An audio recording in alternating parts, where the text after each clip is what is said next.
I am on a 12,000-ton light cruiser in central London. It is the last of its kind to survive the Second World War. It was involved in D-Day, it was involved in the Korean War, it was involved in the sinking of the Scharnhorst. This is HMS Belfast.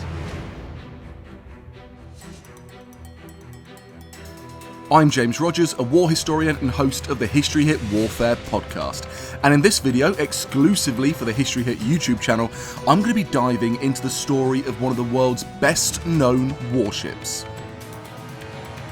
We're going to find out what made HMS Belfast one of the most impressive cruisers of the 20th century, and why so many people still feel a connection to this vessel today.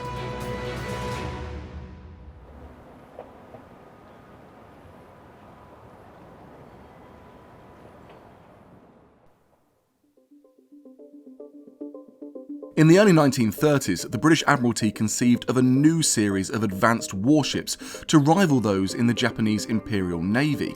They would need to be powerful and well armoured, but also manoeuvrable. Construction soon began on what were known as town-class light cruisers.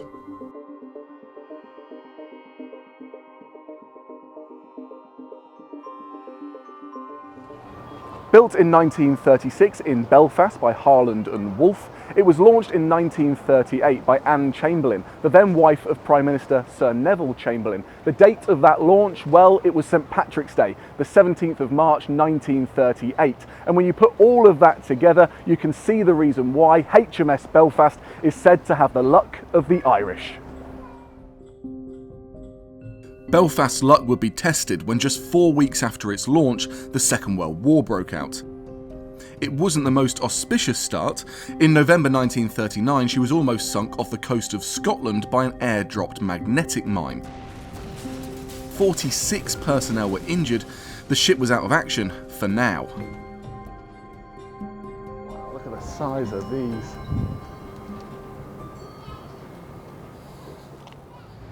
For the first 3 years of the war, HMS Belfast was rendered useless by a magnetic mine, but come 1942 it was put back into service and it was sent for an important role. It was guarding the Arctic convoys as they moved those vital supplies from the United States over to the Soviet Union. But that meant that crew had to operate in some of the most austere, severe conditions. Let me give you an example. If you were out here on deck and it was raining, it was snowing, then you had to pickaxe through all of that ice. If this top deck got too ice heavy, then the ship had the risk of toppling over. But there was another risk. If you touched the side of the ship, if you touched this metal, in those conditions, your hand would fuse to the metal, and that would mean a call to the ship's surgeon. It was while guarding one of these Arctic convoys that Belfast would face its first real challenge. Just off the Norwegian North Cape in December 1943, Belfast and her squadron spotted the Goliath German battleship Scharnhorst. In the ensuing confrontation, Scharnhorst was badly damaged by HMS Norfolk, but she managed to slip away.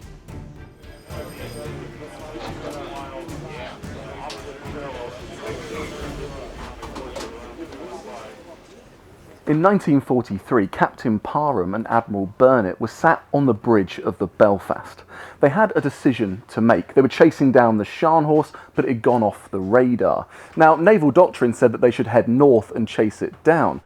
But Burnett took a different view. He decided to stay with the convoy, predicting that Scharnhorst would return to attack from a new direction. Now, that move would prove decisive. Scharnhorst was soon spotted again and was engaged by Belfast and her squadron. The Germans tried to make a run for Nazi-occupied Norway, with Belfast as the sole pursuer for several hours. But the arrival of HMS Duke of York and other elements of the British Home Fleet ensured she was trapped.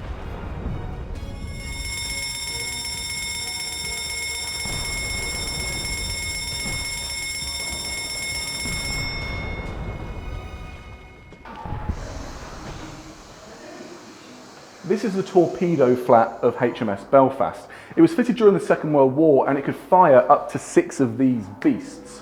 But it was only ever used once in anger, and that was against the Scharnhorst. The aim was to have that final blow to sink the ship. But that moment in history was taken away from the Belfast by HMS Duke of York.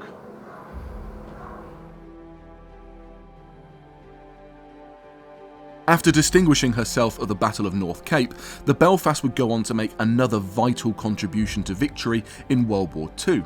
In June 1944, she was the flagship of Bombardment Force E, supporting troops landing at Gold and Juno beaches in Normandy. These are HMS Belfast's gigantic 6-inch guns. They were some of the first to open fire on D-Day. In fact, they were vital to providing that support for landing troops. If you calculate it, they can shoot around 14, 15, maybe up to 20 miles. And that from here is as far as over the M25 and into Hertfordshire. If you're sitting at Scratchwood Services, for example, don't look up, because that's exactly where they're honed in on.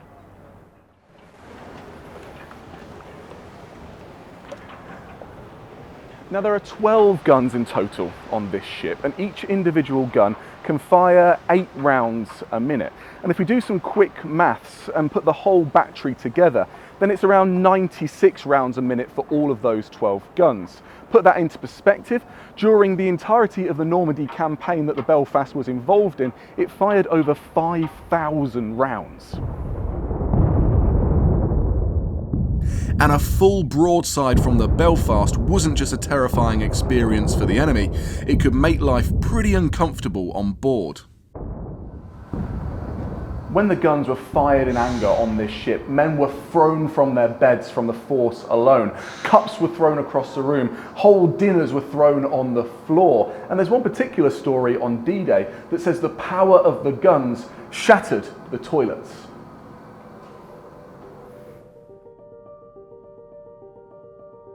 The Normandy campaign would be the last time Belfast fired her guns in the Second World War. She headed to the Far East, just in time to see the Japanese surrender in 1945. But it's easy to forget that this ship wasn't simply a weapon. It was home to hundreds of sailors, often for months at a time. If you were one of them, space and privacy were non-existent.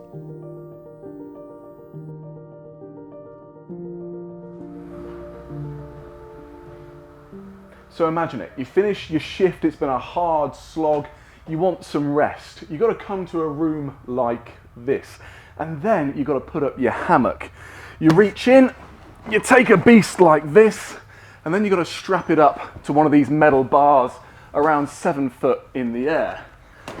You've got to do it all by naval regulation, of course, and then once it's finally strapped up, just like these are here, you've got to try and get in. How do you do that? Well, you grab on and you hoist yourself up, all without trying to wake the guy who's sleeping next to you. This is your standard mess deck. As well as sleeping in here, you would eat in here, you would drink in here, you'd share your rum rations in here, and overall there'd be about 20 people. This would have been a hub of activity during service. When you desperately needed some time to yourself, there was really only one place you could go. Now, we're going to take a look inside one of the places that you don't get to look as a member of the public. It's usually locked, but we've got a bit of special access. And this is the chapel. If you come inside, you can really see just how tiny this is. Think of the hundreds of crew on board this ship, and this is the one place you can get just that little bit of quiet, that little bit of solitude.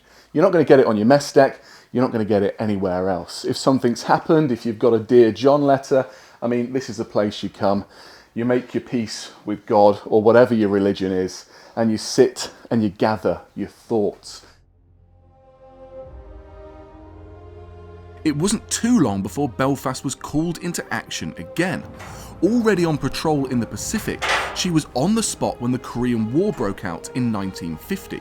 Supporting the United Nations forces, she would carry out critical coastal bombardment for the next 2 years.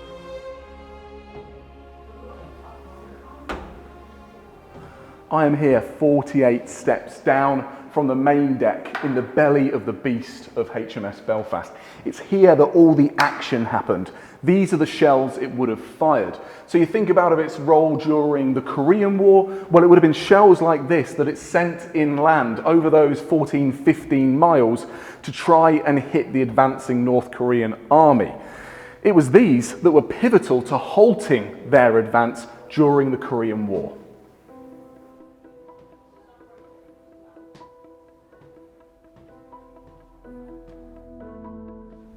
This is the sickbay of the Belfast. You would have had hundreds of men treated in here through the Second World War and the Korean War. Everything from STIs through to bullet wounds.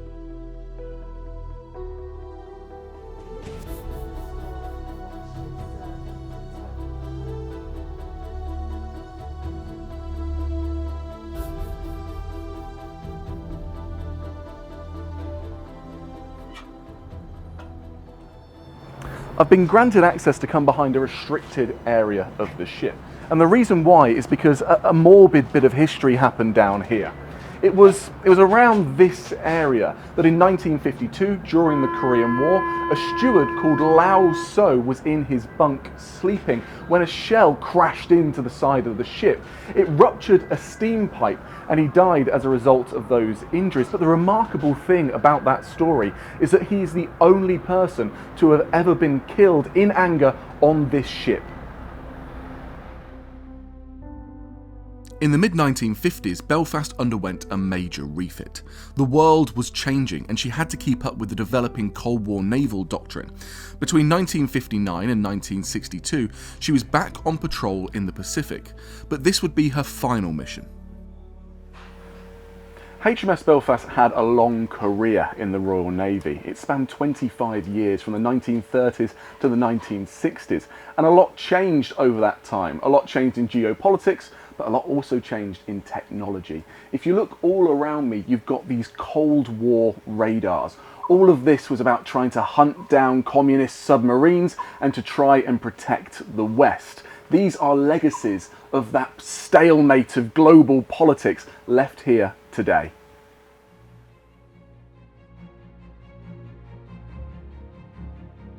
The ship was decommissioned in the 1960s, and by the 1970s it was due to be scrapped. The government was keen on this because they would have got £5 million in today's money.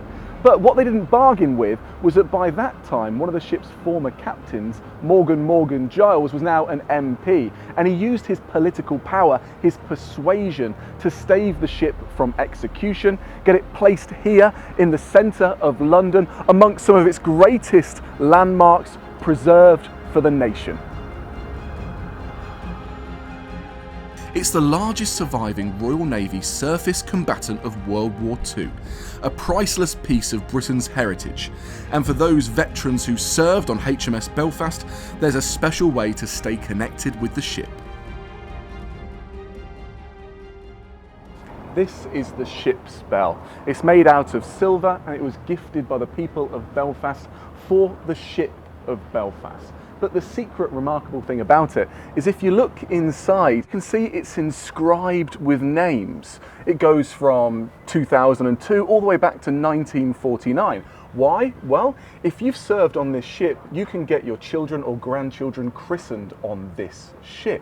You take this, you turn it upside down, you fill it with holy water, and that is what the priest uses to bless them. Hope you've enjoyed the video. Please don't forget to listen to the History Hit Warfare podcast and subscribe to this channel for more tours like this one.